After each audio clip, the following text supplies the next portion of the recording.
Сәлеметсіңдер ме балалар? Математика сабағымызды бастаймыз. 149 сабақ. Сабағымыздың тақырыбы құрама есептер, ғарыш айлақ. Сабағымыздың мақсаты есептерге талдау жасайсың және шығарасың. Балалар, бүгінгі сабағымыздың тақырыбы құрама есеп деп аталады. Құрама есеп дегеніміз не? Еске түсіріп алайықшы. Екі немесе одан да көп амалмен шығарылатын есепті құрама есеп дейміз. Бүгін біз құрама есептерді шығару жолдарымен танысамыз. Балалар, бірінші тапсырмаға қарайық. Есепті шығар. Ғарыш айлаққа екі жаңа электр желісі жүргізілді. Бір желіге ұзындығы 48 километр, екіншісіне 2 есе кем сым жұмсалды. Егер 1 километр сымның массасы 159 килограмм болса, онда жұмсалған барлық сымның массасы қанша? Балалар, есеп шығарған кезде бірінші есептің шартын құрып аламыз, немесе есепке сызба сызып аламыз. Біз бүгін бірінші тапсырмаға сызба сыздық. Яғни сызбаға қарайық. Бірінші желідегі сымның ұзындығы 48 километр екен. Екінші желідегі белгісіз, бірінші желіден 2 есе кем екен.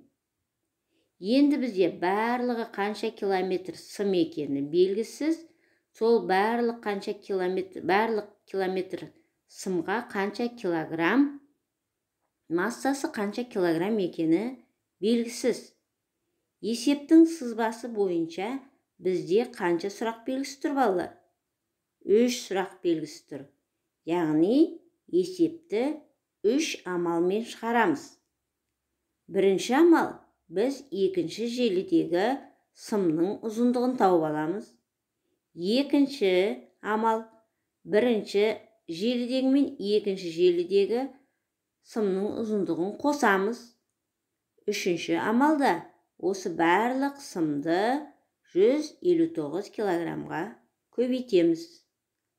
Енді балалар ойланып, есепті жазып, шешуін шығарып, жауабын жазайық. Екінші тапсырма, есептерді шығар. А.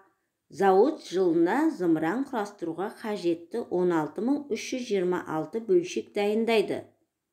Олардың 6-дан 1 бөлігі болаттан, 2725-і темірден, қалғаны алюминийден жасалды. Зауыт жылына неше алюминий бөлшек шығарды?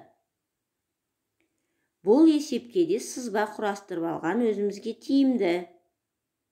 Бізде барлық бөлшек 16326 екен.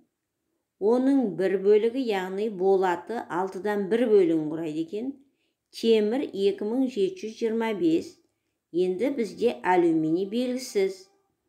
Енді алюминийді табу үшін барлық бөлшектен болат пен темірдің санын азайтамыз. Бұл жерде мұқият болу керегі, бізде болат белгісіз. 6-дан 1 бөлігін тауып алып, азайту керек. Есепті шығарамыз. Жауабын жазамыз. Үшінші тапсырма. Есепті әртүрлі тәсілмен шығар. А. Жас ғарышкерлер үйірмесінің кіші тобында 45 оқушы, ал ересектер тобында 27 оқушы бар. Бұйым жасау үшін әрқайсысына 4 метрден сым берілетін болса, барлығы қанша метр сым сатып алу керек? Бұл жерде балалар, біз есептің шартын құрып алайық. Бірінші, кіші топта 45 оқушы, әр оқушыға 4 метр сымнан. Ересектер тобында 27 оқушыға, әр оқушыға 4 метр сымнан таратылды. Барлығы қанша метр сым екенін табуымыз керек. Есепті екі түрлі тәсілмен шығарамыз. Бірінші тәсіл 45-ті 4-ке көбейтіп, 27-ні 4-ке көбейтіп, екеуін қосуға болады. Екінші тәсіл 45 пен 27-ні қосып алып, 4-ке көбейтсек болады. Есепті шығарып, жауабын жазайық балалар. Төртінші тапсырма. Әріпті өрнектің мәнін тап.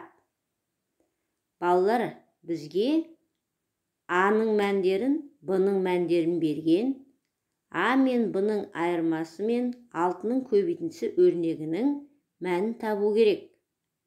Бірінші қатар бойынша өрнек құрастырамыз. А-ның орнына 29846-ны қоямыз. Азайту Б-ның орнына 2683-ті қоямыз. Осы екі санның айырмасын 6-ға көбейтеміз. Жауабын жазамыз. Екінші, үшінші, төртінші өрнектерді өздерін құрастыр. Жауабын тап.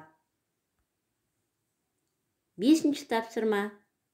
Бесінші тапсырманың астына қарайық. 99-ға көбейту тәсілін қара және есептеуді орында.